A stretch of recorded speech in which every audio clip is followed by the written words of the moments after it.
Shalom to the royal family of Israel. I want to give all praise, glory, and honor to the Most High Yahweh and His mighty Son, Yahweh Bahashem HaMashiach Yahweh Shai.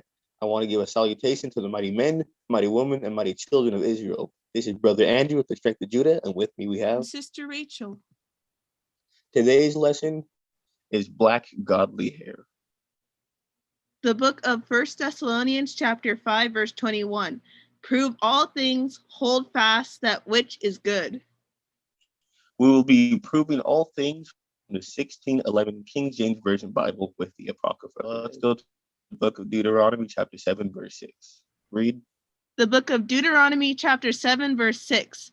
For thou art an holy people unto the Lord thy God. The Lord thy God hath chosen thee to be a special people unto himself above all people that are upon the face of the earth. The Most High created us, the Israelites, to be a holy people. We are above and separate from the other nations, so we are held to high standards. Now let me get the book of Proverbs chapter 3, verse 31.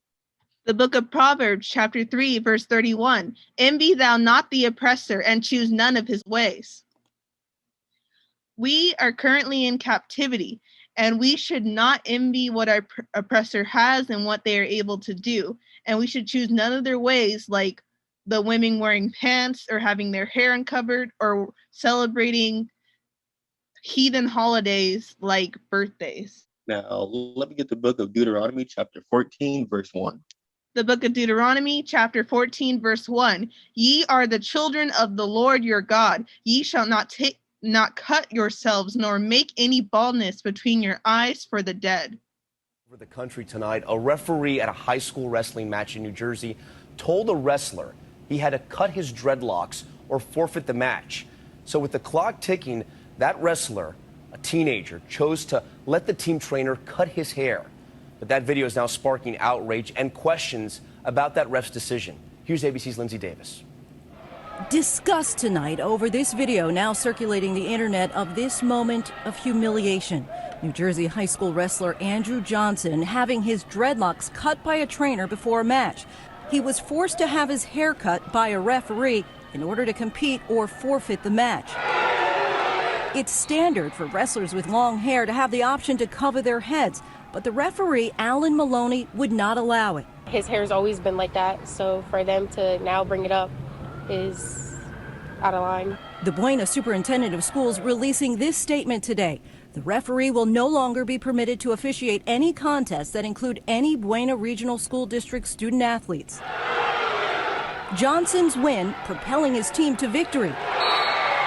But with a split lip and reluctant raise of his hand, he walks off the mat looking as if he'd just been defeated. Right here, as a child of God, with the children of God, by the Blacks, Hispanics, and Native Americans, you cannot shave yourself bald or anywhere between your eyes or make any cuttings in your flesh for the dead, which means that you cannot have any sort of tattoos. Now let me get the book of Isaiah chapter 3, verse 16. The book of Isaiah chapter 3, verse 16. Moreover, the Lord saith, because the daughters of Zion are haughty and walk with stretched forth necks and wanting eyes, walking and mincing as they go, and making a tinkling with their feet. Here, the Lord is saying, he's talking about haughty women, which means you have a big mouth. Let's go down to the book of Isaiah chapter 3, verse 17. The book of Isaiah chapter 3, verse 17. Therefore the Lord will smite with a scab the crown of the head of the daughters of Zion, and the Lord will discover their secret parts. Right here, you'll see the reason why many of our Black women today are bald-headed and struggle with growing longer hair, because the Most High cursed us because of our bad attitudes and our haughty ways. And the Most High is aware of Judah women's sexual immoralities. You cannot hide them from him. Now let me get the book of Isaiah chapter 3, verse 18 to 23. The book of Isaiah chapter 3, verse 18. In that day, the Lord will take away the bravery of their tinkling ornaments about their feet and their caws and their round tires like the moon, the chains and the bracelets and the mufflers, the bonnets and the ornaments of the legs, and the headbands, and the tablets, and the earrings, the rings, and the nose jewels, the changeable suits of apparel, and the mantles, and the wimples, and the crisping pins, the glasses, and the fine linen, and the hoods, and the veils. So, like I said before, our women walked around decked out in jewelry, and the Most High says right here that he was going to take all of that away. Now, let's get the book of Isaiah, chapter 3, verse 24. The book of Isaiah, chapter 3, verse 24. And it shall come to pass that instead of sweet smell, there shall be stink, and instead of a girdle, a rent, and instead of well-set hair, baldness, and instead of a stomacher, a girding of sackcloth, and burning instead of beauty. And here's some precepts on baldness. The book of Ezekiel, chapter 27, verse 31. And they shall make themselves utterly bald for thee, and gird them with sackcloth, and they shall weep for thee with bitterness of heart and bitter wailing. The book of Amos, chapter 8, verse 10. And I will turn your feasts into mourning, and all your songs into lamentation. And I will bring up sackcloth upon all loins, and baldness upon every head, and I will make it as the mourning of an only son, and then the end thereof as a bitter day. The book of Isaiah, chapter 22, verse 12. And in that day did the Lord, Yahweh of hosts, call to weeping, and to mourning, and to baldness, and to girding with sackcloth. Here the Lord is saying that Israelite women will now stink instead of smelling sweet, because we are haughty now. Because in the past, we used to smell sweet and would wear sweet oils, but due to us being disobedient, we are punished. All our nice clothing and jewelry, as Brother Andrew mentioned earlier, will be taken away. Like we used to wear decked out girdles, but these clothes are now torn away from us and torn apart. We are now in sackcloth and rags. We are bald-headed instead of having a full head of healthy hair, instead of being beautiful. You may think you're pretty now, but you should have saw what you looked like 4,000 years ago. Let's get the book of Isaiah, chapter 3, verse 12. The book of Isaiah, chapter 3, verse 12. As for my people, children are their oppressors, and women rule over them. O my people, they which lead thee cause thee to err, and destroy the ways of thy paths. The book of 2nd Esdras, chapter 5, verse 8, in the Apocrypha. The book of 2nd Esdras, chapter 5, verse 8. There shall be a confusion also in many places, and the fire shall be oft set out again, and the wild beasts shall change their places, and menstruous women shall bring forth monsters. A terrified 9-year-old boy dangled like a raw piece of meat in front of a pack of prisoners. His crime, stealing pocket change from his mom and lying. And a horrified young boy picked up and shoved in a jail cell by guards. His crime, smoking and sneaking out at night. This right here is where you're gonna be if you don't change your life. These kids are serving a sentence handed down, believe it or not, by their very own parents. And menstruous women shall bring forth monsters. Of 2nd Esdras, chapter 5, verse 8. There shall be a confusion also in many places, and the fire shall be oft set out again, and the wild beasts shall change their places, and menstruous women shall bring forth monsters. Step over! You'll keep your hands at your sides. You got a problem with me? Look up. Do you understand? By the end of the day, y'all should not want to be here. Of 2nd Esdras, chapter 5, verse 8. There shall be a confusion also in many places, and the fire shall be oft set out again, and the wild beasts shall change their places, and menstruous women shall bring forth monsters. Now let's get the book of Leviticus, chapter 19, verse 29. The book of Leviticus, chapter 19, verse 29. Do not prostitute thy daughter to cause her to be a whore, lest the land fall to whoredom, and the land become full of wickedness. Right here, you can neither sell your daughter away for sex, nor can you encourage her to become a whore. As in, letting her date Let her watch whorish media like Cardi B. Don't let her become a lesbian. Don't let her be, make that decision for herself. Women are only meant to be with men. Don't give her makeup when she was just a little girl and no smartphone because you don't know what she's doing on it. Now let's continue on to the book of Deuteronomy, chapter 22, verse 5. The book of Deuteronomy, chapter 22, verse 5. The women shall not wear that which pertaineth unto a man, neither shall a man put on a woman's garment, for all that do so are an abomination unto the Lord thy God. As you can see in the picture, you'll see young Thug wearing a dress like a little girl and a black woman in pants dressed like a whore, showing off all her secret places. The Lord is telling women not to wear men's clothing. There is no such thing as a woman's pants. I repeat, there's no such thing as women's pants. We shouldn't wear them. And men, please do not wear skirts or dresses. They don't look good on you, I promise you. Now let's go down to the book of Proverbs, chapter 7, verse 10. The book of Proverbs, chapter 7, verse 10. And behold, there met him a woman with the attire of an harlot and subtle of heart. Right here, the Lord is addressing the clothing of a whore. And this is how he defines a whore. The book of Proverbs, chapter 7, verse 11. The book of Proverbs, chapter 7, verse 11. She is loud and stubborn. Her feet abide not in her house. Here, the Lord is describing Judah women to a T. We are loud and prideful, and we do not want to listen to our men, and we do not want to be submissive. We want to go out whoring and to the club and just go around being sinful women. Now let's get the book of 1 Timothy, chapter 2, verse 9.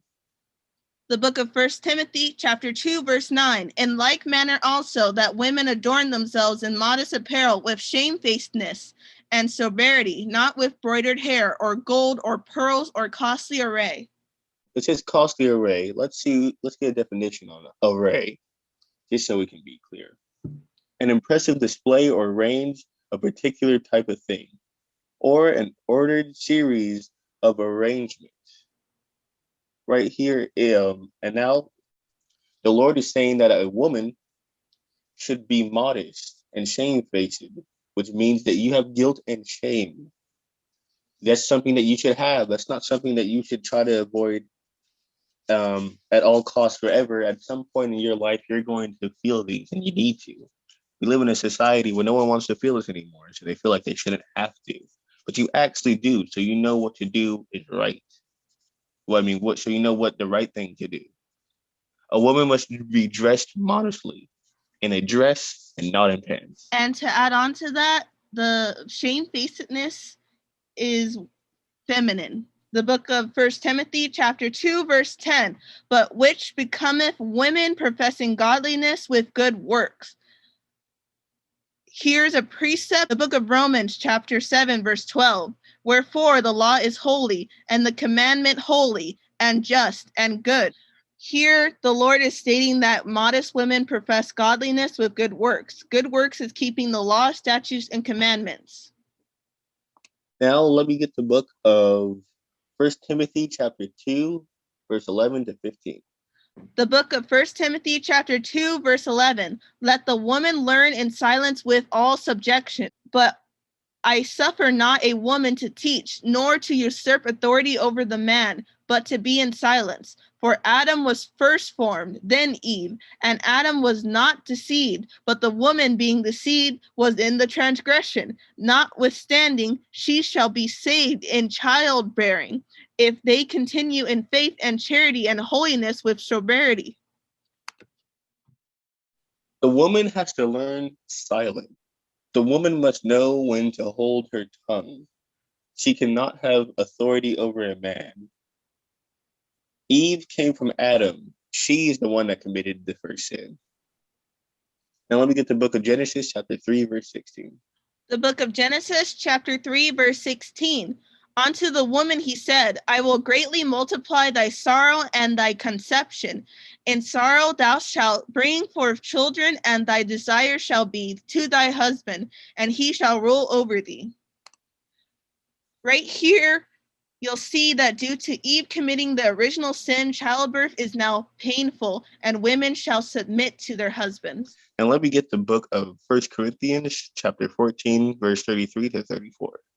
The book of 1 Corinthians, chapter 14, verse 33. For Yahweh is not the author of confusion, but of peace, as in all churches of the saints. Let your women keep silence in the churches, for it is not permitted unto them to speak, but they are commanded to be under obedience, as also saith the law. Women should be silent in the churches. However, they can teach other women and children. Also, women are not permitted to teach in the church. There's no such thing as a female pastor. Now let's go to the book of 1 Thessalonians chapter 4, verse 8. The book of 1 Thessalonians chapter 4, verse 8. He therefore that despiseth not man, but Yahweh, who hath also given unto us his Holy Spirit. Here it's referring to people who hear the word and hate it. It is not that you hate the person who is teaching you, but the Most High himself, since in order to show that you love him, you must follow his laws, statutes, and commandments.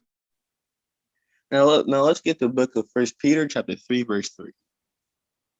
The book of 1 Peter chapter 3, verse 3. Whose adorning let it not be that outward adorning of plaiting the hair and of wearing of gold or of putting on of apparel. Black women getting their hair done either to emulate the oppressor and their customs, like getting it straightened, permed, or bleaching it, or they're broiling their hair, which is braiding, like the Egyptians.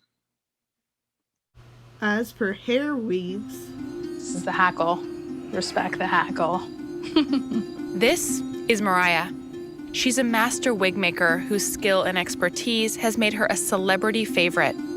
This is what they do after they cut it off the ponytail to get that shorter hair out.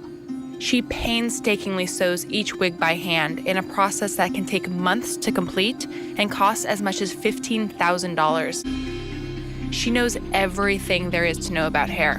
Where does most of the hair being sold in the industry come from? I try to source from people who I know where it's coming from, but I don't know. The hair trade has always been shady. For centuries, hair brokers have used any means necessary to get their hands on hair.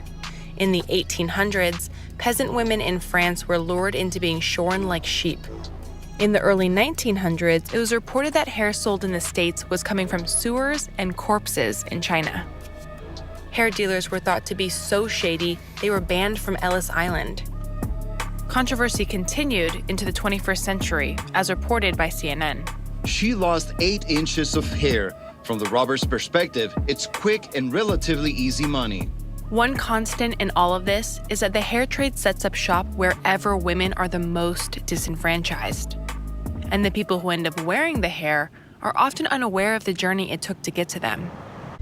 Plastic, mixed with what's known as fallen hair. It's the cheapest tier of human hair, collected from salon floors, hairbrushes, and drains. The hair is detangled, processed with chemicals, coated with silicone, and sometimes mixed with synthetic and animal hair. While okay for some uses, it's a less expensive version of a higher quality, more elusive hair. Virgin Remy. You'll see that weaves can sometimes come from dead people, or they get forcibly taken from women in third world countries or children in third world countries. Women have been robbed or have had it cut secretly. The book of Leviticus chapter 13, verse 30. The book of Leviticus chapter 13, verse 30. Then the priest shall see the plague, and behold, if it be in sight deeper than the skin, and there be in it a yellow thin hair, then the priest shall pronounce him unclean. It is a dry scall, even a leprosy upon the head or beard. So right here, yellow hair are actually considered a plague in the Bible. Now, like I mentioned before, yellow hair is associated with being unclean and is a plague in the Bible. It's also associated with leprosy. Yellow hair is very unclean, so there's no reason why you should try to dye your hair or wear a wig that is yellow. Now let's go to the book of Leviticus, chapter 13, verse 40. The book of Leviticus, chapter 13, verse 40. And the man whose hair is fallen off his head, he is bald, yet is he clean. And he that hath his hair fallen off from the part of his head toward his face, he is forehead bald, yet is he clean.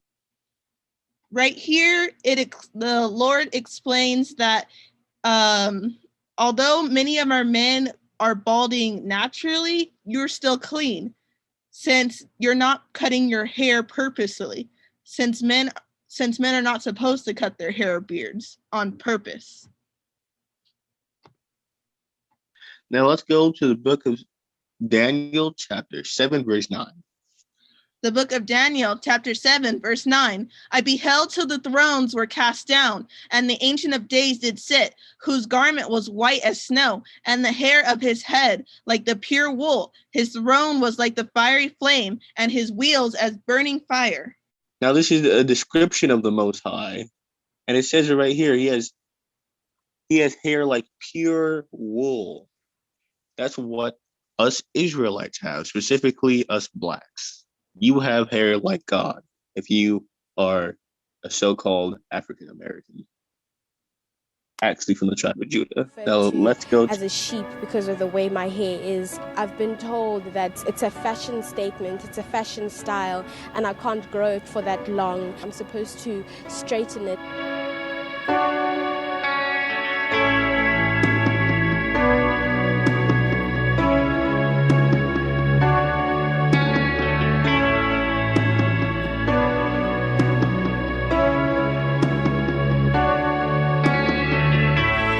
They must be careful how they deal with children, because children, all children, regardless of race, are very sensitive and they are very fragile. And as an adult, you can't be saying such hurtful things.